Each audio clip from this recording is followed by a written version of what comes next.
January 17th, 2026. Buddha Dhamma.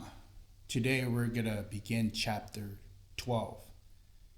And it's Part 1. Pages 1249 to 1258, Part 1. Chapter 12, Introduction of the Middle Way. We have A, B, C, and D. A, the path as the middle way. B, the path as practice and the way of life of both monks and lay people. C, the path as spiritual practice connected to society. And D, the path as the way to the end of karma. Buddha Dhamma. Chapter 12, Introduction 12.1, Part 1. The middle way, the Majjhima Patipata, as known as the path Magga of the Four Noble Truths, Ariya Satya, embodies a set of principles for Buddhist practice.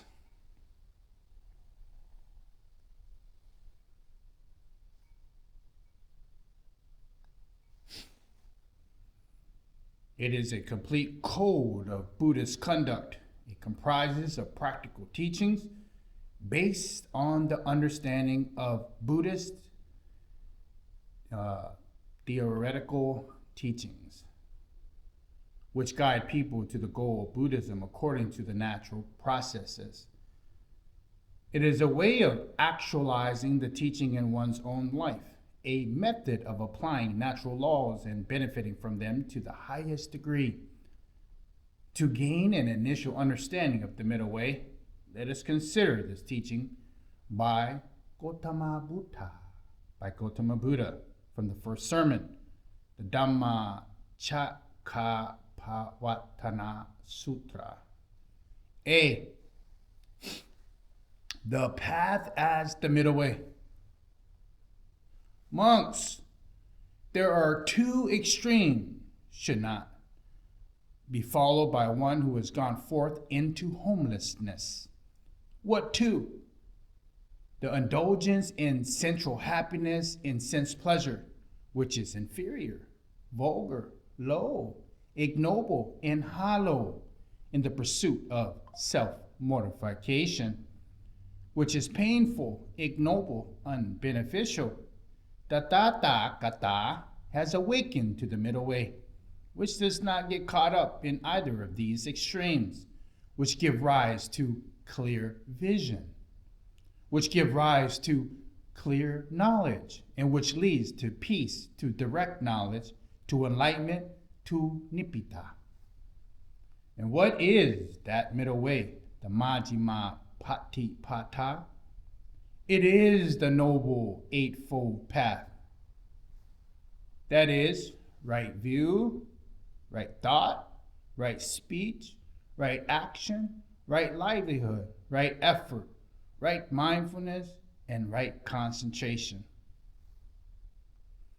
This teaching provides a complete summary of the meaning of its essence and the purpose of the middle way. The middle way here, or the middle path, because it does not get caught up in either of the two extremes. However, that this should not be understood to mean the path lies between the two extremes. It's good to note that during the time of the Buddha, all these individuals were all scholars. They were living in a prosperous society. All of them were brought up with education and so forth. Now, at this time, it was a golden age for an awakening of enlightenment. Sattanat Dharma classifies Hinduism, Jainism, and Buddhism. It's good to note that.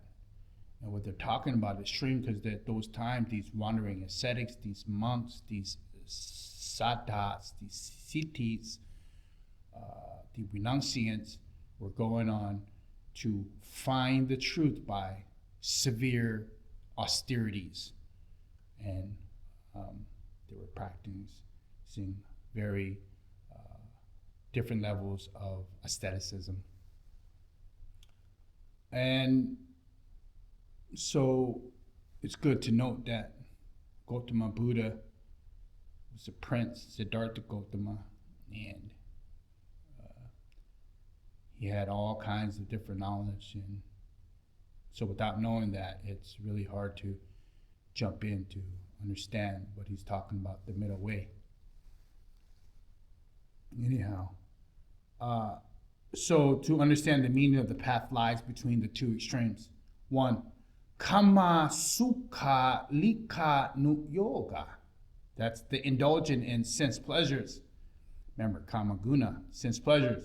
The extreme of sensual indulging, extreme hedonism. The second one is atta kilana ta nu yoga. The extreme of self-mortification, extreme asceticism. Occasionally, Buddhists and non-Buddhists alike give the expression the middle way in a very broad meaning, to denote an action or a thought that lies between two opposing actions or thoughts, or between actions and thoughts performed and held by two separate people or parties. This kind of midpoint of the middle way does not have any solid basis. One must wait until the two opposing parties arise in order to determine an halfway point, which hinges on the degree of belief or practice of these two factions. The middle way shifts according to the changing stances of the two sides. Sometimes the kinds of the middle way appears to be the same as the middle way in Buddhism, the Majjhima Patipata, but in fact it is pseudo, it is counterfeit, it is fake. It's not real. The true middle way has a definite criteria. The validity of the middle path rests with its having a clearly defined objective or goal. With the goal clearly defined, the path leading to this goal, or the conduct that is apt, that is correct, that is fruitful, is the middle way. This is similar to shooting an arrow or a gun.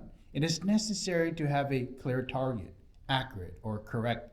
Shooting is an action impediment to having the arrow or the bullet reach the target. Ultimately, hitting with precision. The middle way in this context is shooting precisely and directly at the target, the mark of excellence. All other deviating shots veering off to any number of directions are flawed and inaccurate. In contrast to these arrogant shots, one sees that there is only one target, which is directly in the middle and directly defined. The path leading to the target likewise is the middle path. Sin, the mark of excellence, or hitting the mark of excellence. The correct path has its own true goal, which is not determined by trajectories of the arrogant shots. The middle way has the definite goals of liberation, the end of dukkha, the end of suffering. The path, magga in Pali, the system of thought, the system of action, and the conduct that consistent with the effect in regard to this goal is thus the middle way, Majjhima Patipata, or in the verb sense, Majjhima Patipati. Because the middle way has a clearly defined goal, or because the middle way is dependent on such a goal, a Dhamma practitioner must know this goal in order to walk on the path. One must know which direction one is going. For this reason, the middle way is the path of panya, the path of wisdom. It begins with the right view, samma ditthi. It begins with an understanding of one's problems and one's destination. It is the path of understanding, the path of reason and acceptance that requires courage to face the truth. When people possess this knowledge and courage, they are able to manage their lives on their own, to live in a correct and virtuous life independently without relying on external, sacred, supernatural, or divine powers. When people have developed confidence based on their own wisdom, they need not get caught up in and worry about things they believe to exist outside this normal human sphere. This confidence is one attribute of Majjhima Patipata, the middle way. When one understands one's problems and the middle way to the goal, a traveler on the path gains an additional understanding of the middle way, gives value to one's life. This is more to life than succumbing to worldly currents, being enslaved by material enticements, or wishing solely for delicious sensual pleasures. By allowing one's happiness, virtue, and the value to utterly dependent on material things and the fluctuations of external factors. Instead, one cultivates freedom and self-assurance. One recognizes one's own inherent value.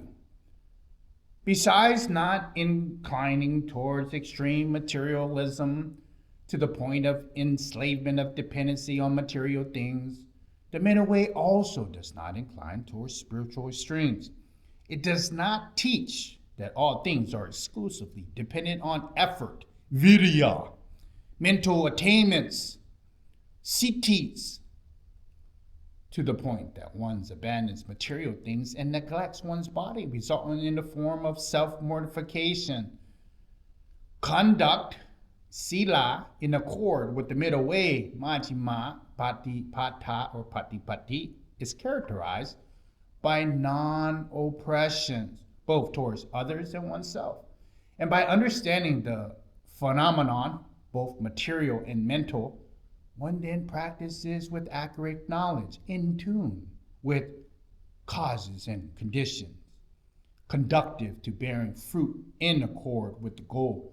One does not practice simply to experience pleasurable sense impressions or out of some naive belief that things must be done in a particular way.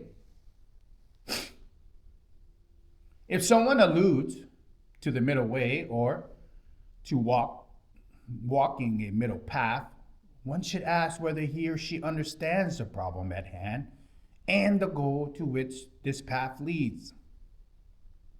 The principles of the middle way can be applied to all human work and activity. Generally speaking, all human systems, all human traditions, all human academic fields of study, all human institutions, and all human everyday activities like formal education aim to solve problems, reduce suffering, and help people realize their higher form of virtue. A proper relationship to these systems, traditions, etc. requires an understanding of their objective, which is to relate to them with wisdom and right view, samma titi, in accord with the middle way. It is commonly apparent, however, that people often practice incorrectly and do not understand the true objectives of these systems, procedures, and activities. Incorrect practices deviates in one of two ways. Some people use this system as activity as an instrument or an opportunity for self-gratification. For instance, in politics, they use this system as a way to seek material gain, to seek fame, and to seek power. They perform their function and increase their formal knowledge in order to enslave themselves and to achieve influential positions, to maximize their own comfort and pleasure.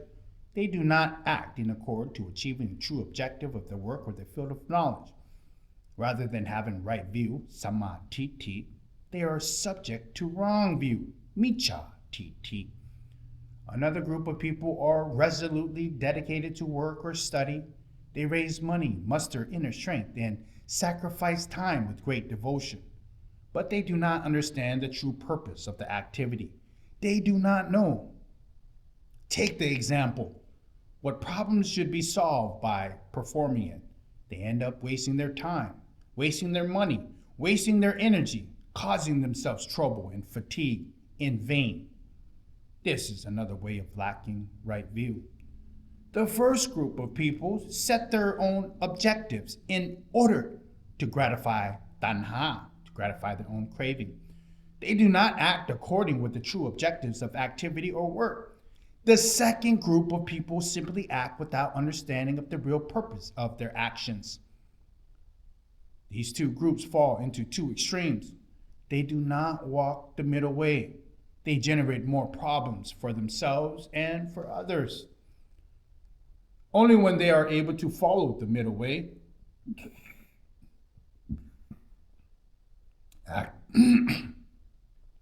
acting with knowledge, conforming to true objectives of their particular activity, they are able to successfully solve problems and eliminate suffering. In sum, if one does not begin with samatiti, right view, one does not access the middle way. If one does not follow the middle way, one is not able to reach the end of suffering.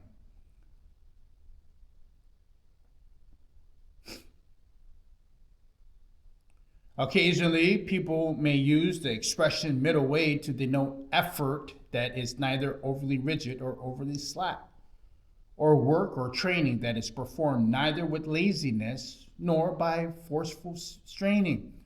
Although these contexts, the expression the middle way may share some attributes with the middle way, it is not absolutely correct.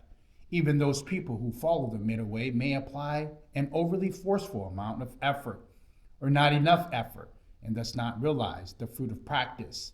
In these circumstances, Gautama Buddha used the expression virya samatha to refer to correct effort.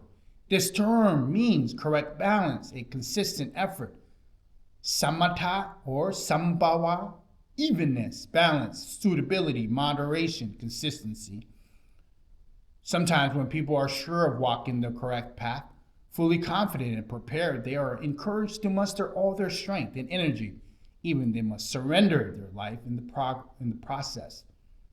Gautama Buddha himself was fiercely determined one night of his awakening. One should not confuse the subject with the middle way. B. The path as practiced by the way of life for both monks, nuns, and lay people. Monks, I do not praise the wrong path, whether for a lay person or for one who has gone forth.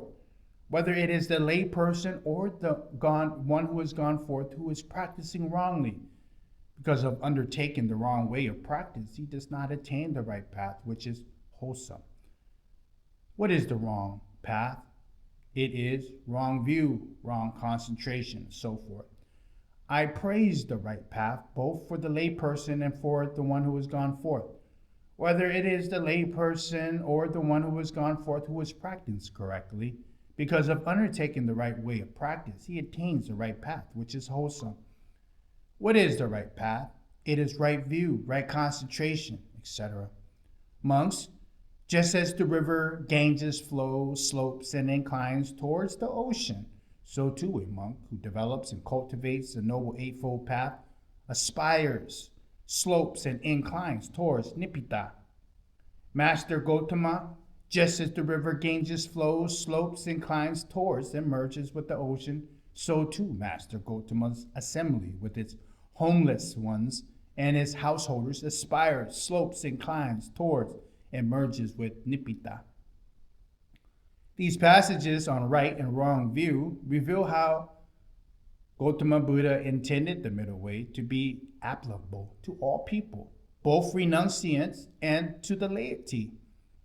It is the teaching to be realized and brought to completion by everyone, monks and householders alike. C. The path as spiritual practice connected to society.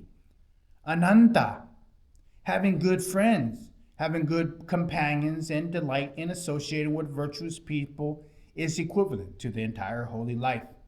When a monk has a good friend, it is to be expected that he will develop and cultivate the Noble Eightfold Path. Monks, Just as the dawn for the forerunner and the precursor of the arising of the sun, so too, having virtuous friends is the forerunner and precursor for arising for the noble eightfold path for the monk. These passages shows the importance of the relationship between people and their social environment, which is a vital factor influencing and supporting Buddhist practice. They show that Buddhism, one way of life and spiritual practice, is intimately connected to society. Monks, just as the dawn of the forerunner and the precursor of the arising of the sun, so too, the fulfillment of the wise reflection of Yo-Niso Manasikara is the forerunner and precursor for the arising of the noble eightfold path for a monk. It is to be expected of the monk who has brought wise reflection, Yo-Niso Manasikara, to completion, that he will develop and cultivate the noble eightfold path. This passage introduces that notion that although social factors are vital, one should not overlook the importance of spiritual factors inherent in an individual. Both internal and external factors can be an impetus for spiritual practice and conducting one's life correctly. In fact, these two factors are mutually supportive. This passage emphasizes the correct spiritual practice or a virtuous life results from an integration of these two factors. The process of the path towards the highest goal of life is most successful when these two factors serve and aid one another. Note, however, that the teaching often give more emphasis to the social factors of having virtuous companionship than to the internal factors of wise reflection, of Yo-Niso Manasikara. These are passages, as one above, which equate to the value of having good friends as equivalent to the entire practice of the Buddhist teaching. Referred here to the holy life, brahmacharya. But in reference, brahmacharya means celibacy. This is most because people must rely on social factors in order to initiate right practice and a virtuous life, or to begin to the noble path. Moreover, wholesome social factors acts as both a trigger for enabling wise reflection, enabling Yo-Niso Manasikara, for the support for augmenting and advancing wise reflection, Yo-Niso Manasikara. There are very few exceptions to this rule, namely those extraordinary persons who can progress safely on the path rely solely on their own inherent spiritual endowment. They are able to commence with wise reflection without outside influence, and to consume and summon wise reflection without relying on social factors. These passages are thus intended for the majority of people who possess an average degree of spiritual faculties. This subject of social factors in relation to internal factors is very important and will be addressed in more length in subsequent chapters. D. The path as a way to end of karma. This noble eightfold path is the way leading to the cessation of karma, that is, right view, right concentration, and so forth. The middle way here is the way leading to the cessation of karma. It is very important, however, not to interpret this to mean the following, that it simply refers to the passing away of the body or to dying. The end of retribution at the end of karma, or that it refers to the end of karma by not producing karma or not doing anything at all, which is the doctrine of the Jains, as described in the chapter on karma. That was the Nikanda sect, the Jains. Or it refers to the banning of activities and living in a state of passivity. The ending of karma requires activity and earnest endeavor, but it is an action in accord with the middle way, in accord with a proper method of action, as opposed to errant behavior. An expression, cessation of karma, does not mean inactivity and complacency, but rather an end of actions of unawakened persons and the start of actions of noble beings. Ordinary people act with craving and grasping. They attach to personal ideas of what is good, what is bad, and things to provide some form of personal advantage. The action of such people are technically referred to as karma, which is classified as either good or bad. The end of karma refers to ceasing to act with an attachment to personal views of right and wrong and the hunger for personal gain. When personal attachments to right and wrong are absent, the subsequent actions are not referred to as karma, because karma requires taking sides, requires for things to be either good or evil. The actions of awakened beings, on the other hand, are harmonious with the pure reason and pure objectives of a particular activity. They are not tied up with any tanha or upatana. Tanha is craving, upatana is grasping. Awakened persons do no wrong because no more causes or conditions exist which can compel them to misbehave. There's no greed, there's no hatred, there's no delusion remains in their minds. Remember on the simile of the cloth, 16 upe kilesas, but in reference here, they just talk about the three main ones, greed, hatred, and delusion. No more remains in their minds, which drive them to seek personal gains. They only perform good actions, acting solely with panya and karuna, acting with wisdom and compassion, just solely.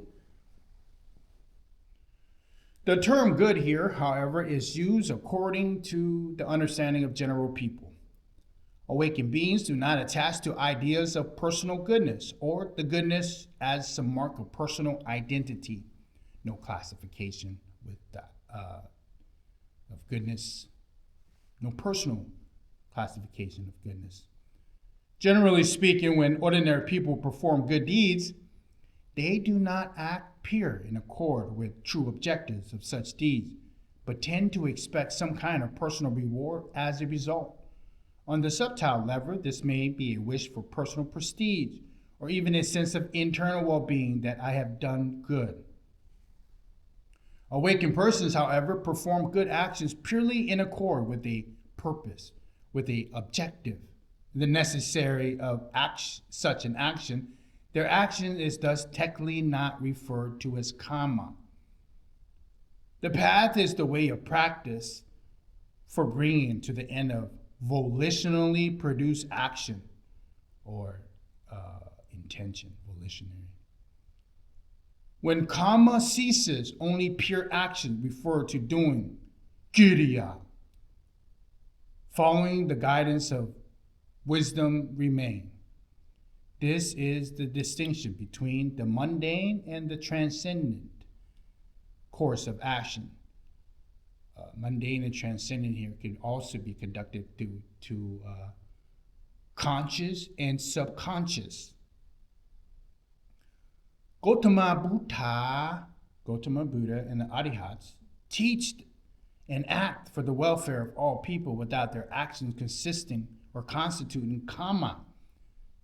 In the vernacular, their actions are referred to simply as acts of goodness. Okay, read this again. The path is a way of practice for bringing an end to volitionally produced action. When action ceases, only pure actions is referred to as doing, following the guidance of wisdom remain.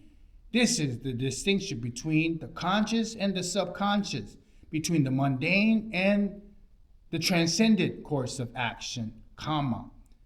The Buddha and the Arihats teach the act for the welfare of all people, without their actions constituting karma. In the vernacular, their actions are referred to simply as acts of goodness. That's the end of part 1. Page 1258. Chapter 12, Introduction.